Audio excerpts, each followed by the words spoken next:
끝으로 너희가 주 안에서와 그 힘의 능력으로 강건하여지고 마귀의 간계를 능히 대적하기 위하여 하나님의 전신 갑주를 입으라. 우리의 씨름은 혈과 육을 상대하는 것이 아니요 통치자들과 권세들과 이 어둠의 세상 주관자들과 하늘에 있는 악의 영들을 상대함이라. 그러므로 하나님의 전신 갑주를 취하라.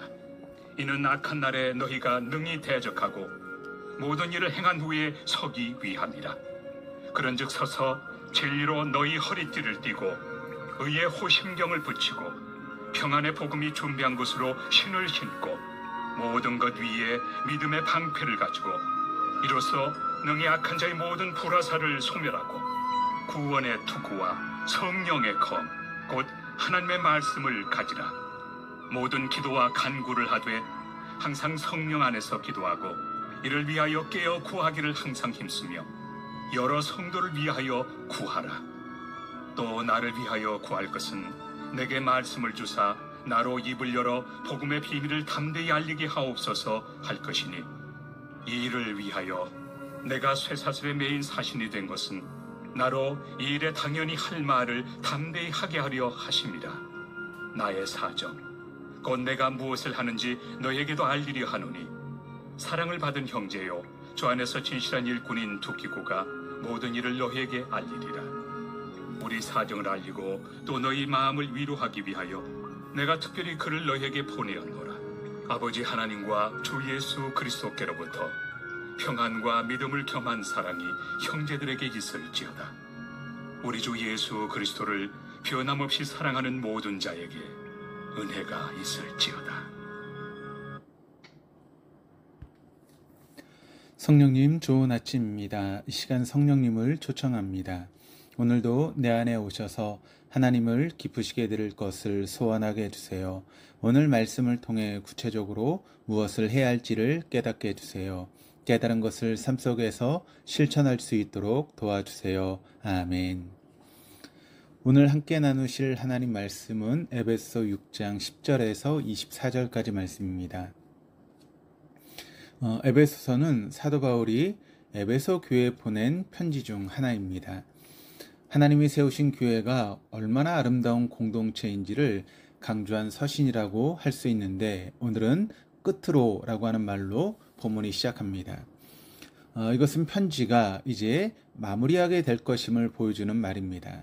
또한 지금까지 얘기했던 게 다 중요하지만 이것을 다시 정리하는 마당에서 중요한 요점을 강조하기 위해서 이 말을 사용했다라고 볼 수 있습니다. 그렇다면 바울은 편지 말미에 에베소 교회를 향해 어떠한 중요한 내용을 전해주고자 하는 것일까요? 그 첫 번째 당부가 10절에서 17절에 기록된 것처럼 영적인 전쟁을 준비하라라고 하는 것입니다.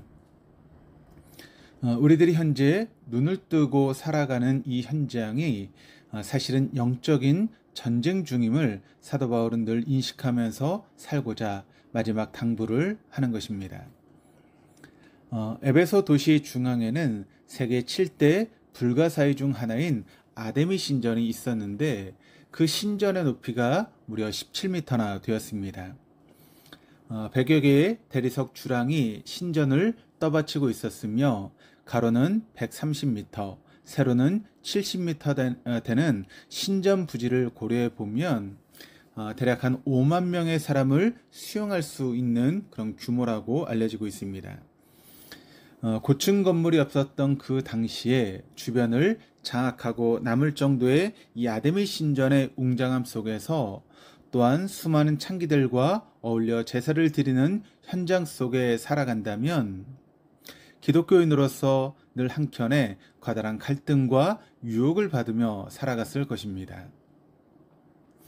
사도 바울은 늘 우상을 대하며 살아가는 에베소 교인을 생각하면서 전시 속에 긴장감을 유지하며 살라라고 주문합니다. 고대 사람들에게 있어서 전쟁은 일상사입니다. 우리나라에서 치열한 전쟁이 있었던 마지막 기억은 지금으로부터 70여 년 전인 6.25 전쟁입니다. 우리 민간인과 국군의 사상자가 200만 명이었고 유엔군과 북한군, 중공군의 사상자 또한 200만 명에 이르렀으며 또한 400만 명이 넘는 사람들이 전쟁으로 죽거나 부상당하는 참담한 결과를 가져왔습니다. 그럼에도 70여 년이라고 하는 세월이 지나 태어난 전후 세대들은 이런 전쟁에 대해서 그리 민감하게 느끼지는 못합니다. 하지만 에베소 교인들에게 전쟁을 준비하라 라고 하는 바울의 권면이야말로 눈에 보이는 신을 섬기도록 종용받는 현실에서는 진정한 신앙 고백의 정체성이 필요한 시기에 주어진 말씀이었던 것입니다. 한국에 있는 교회들은 대부분 하루를 새벽 기도회로 시작합니다.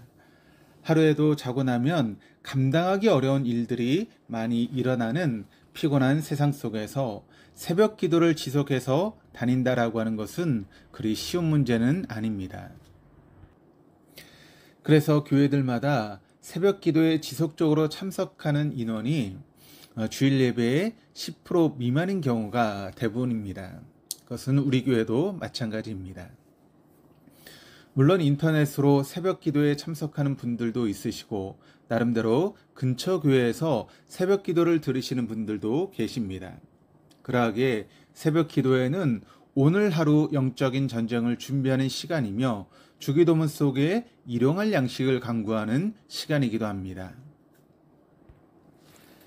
그러나 바울은 11절에서 13절 사이에서 인간을 적대자로 삼는 것이 아니라 마귀의 관계, 즉 우리의 맨눈으로 볼 수 없는 영적 세력이 우리들 삶의 배후에 있으므로 하나님의 무기와 장비로만 완전 무장을 해야 한다라고 2번씩이나 강조합니다. 그러므로 대상이 달라지므로 우리의 대응책도 달라질 수밖에 없는 것입니다. 하나님의 전신갑주를 입으라. 하나님의 전신갑주를 취하라.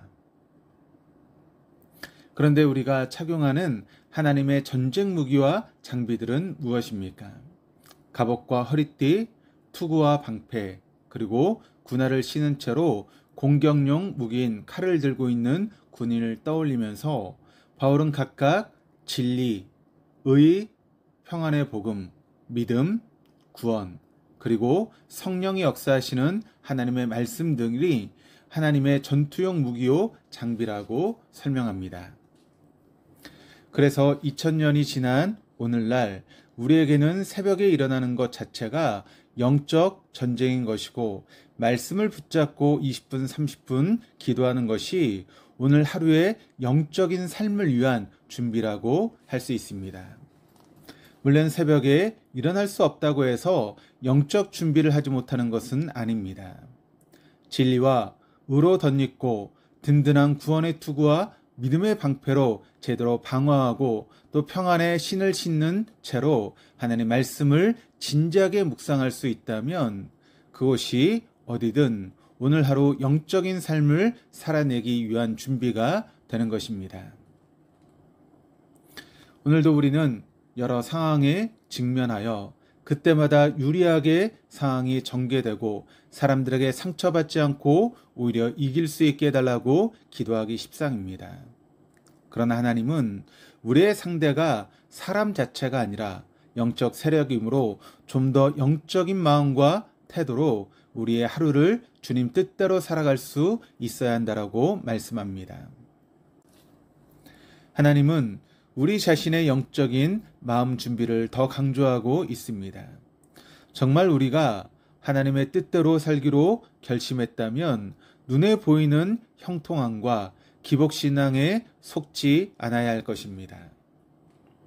마치 전쟁의 그 치열한 전투 속에서 목숨을 지켜내기 위해 긴장하고 있듯이 오늘 하루도 우리들 삶을 이끌어 가실 하나님의 섭리 속에 우리 자신을 내어드릴 줄 아는 영적인 민감성이 필요한 것입니다. 바울은 이어서 19절에서 자신을 위해 기도해달라고 부탁합니다. 바울은 교인들을 위해 많이 기도했어도 자신을 위해 기도해달라는 부탁은 하지 않는 사람이었습니다. 그럼 그가 기도 부탁을 한 내용은 무엇입니까? 바로 복음의 비밀을 세상에 널리 알릴 수 있는 용기를 위해 기도해 달라고 부탁하고 있는 것입니다.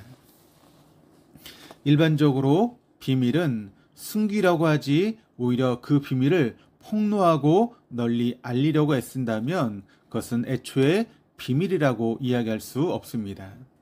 그런데도 바울은 자신이 쇠사슬에 묶였어도 또 감옥에 갇혔어도 감당해야 하는 사명이라고 말합니다. 왜냐하면 하나님의 비밀은 숨기기 위한 비밀이 아니라 세상을 살리는 비밀이기 때문입니다. 사도 바울은 비록 자신의 발에 쇠고랑이 쳐여 있어도 사신, 즉 복음을 전하는 대사로 여겼습니다. 무엇이 자신의 진정한 정체성인지 잊지 않았던 것입니다. 그만큼 복음의 비밀을 그 누구보다 확실하게 체험할 수 있었던 사람이었기에 그의 기도 내용 또한 그렇게 달라진 것입니다. 오늘 하루 우리의 기도 내용과 삶의 태도를 다시금 되돌아보기를 원합니다. 비록 내일 어떻게 될지 모르는 감옥 속에 처해 있어도 복음의 비밀을 전하는 대사로 살 수 있도록 그 용기를 갖고 하루를 살아가도록 기도해 달라는 바울의 기도 요청이야말로 우리들의 오늘 이 새벽에 기도해야 될 제목이 아닌가 생각합니다. 그래야 오늘 21절에서 사도 바울을 통해 인정받은 주 안에서 진실한 일꾼 두기고처럼 우리 모두 주님 안에서 진실한 일꾼으로 오늘 하루를 살아내는 우리 모두가 될 수 있기를 주님의 이름으로 축원합니다. 기도하시겠습니다. 주님, 오늘 이 아침에도 주님의 말씀을 통해 우리 눈에 보이는 세상과 일과 사람만이 아니라 눈에 보이지 아니하는 영적 세력과 또한 우리를 넉넉히 이기도록 도와주시는 하나님의 계심을 인지할 수 있는 은혜를 덧입혀 주시옵소서. 영적 전쟁 중인 우리에게 오늘 하루도 넉넉고 있다가 1차적이고 본능적인 현실 요구에 밀려 이면적인 주님의 섭리와 인도하심을 놓치지 않도록 도와주시옵소서. 사도 바울처럼 비록 현실 속에서 감옥 같은 어려움에 처해진다 하더라도 복음의 비밀을 향한 갈급함을 잃지 않게 하시고 주님 안에서 진실된 일꾼답게 오늘 이 하루 우리의 정체성을 잃지 않고 살아가도록 이 새벽 영적인 마음 준비 잘 감당할 수 있도록 우리를 인도하여 주시옵소서. 감사드리며 예수 그리스도 이름으로 기도드립니다. 아멘.